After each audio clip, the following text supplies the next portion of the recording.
Retour maintenant sur le communiqué de Shanghai signé entre les États-Unis et la Chine lors de la visite historique du président Nixon à Beijing il y a 45 ans.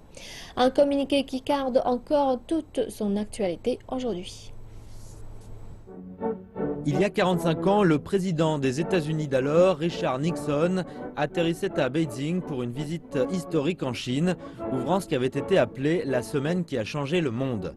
Ce voyage brise-glace s'était terminé sur la signature du communiqué de Shanghai, le premier document du genre entre la Chine et les États-Unis.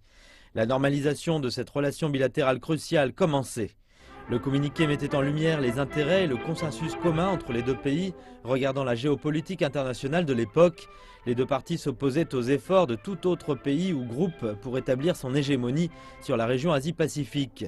Plus important encore, les deux parties acceptaient la souveraineté et l'intégrité territoriale de l'autre. C'est ainsi que les États-Unis acceptaient la politique d'une seule Chine. À partir de là, les relations Chine-États-Unis ont connu des hauts et des bas pour devenir l'une des connexions les plus interdépendantes du monde.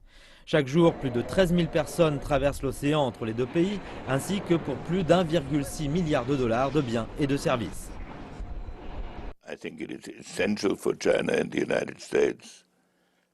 Je pense qu'il est essentiel pour la Chine et les États-Unis de penser à l'autre comme un partenaire potentiel dans de nombreux domaines. Il est essentiel de coopérer car les principes de base qui étaient vrais il y a 45 ans restent encore pour la plupart vrais aujourd'hui.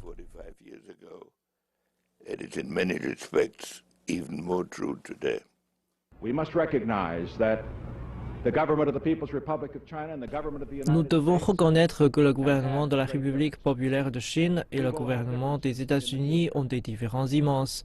Nous aurons des différends dans l'avenir, mais nous devons trouver la voie qui permettra de résoudre ces différends sans la guerre.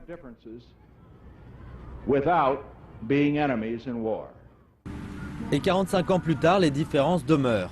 Mais avec une coopération bilatérale atteignant des niveaux sans précédent, les États-Unis et la Chine ont plus d'expérience maintenant et sont mieux équipés pour gérer leurs divergences de manière responsable.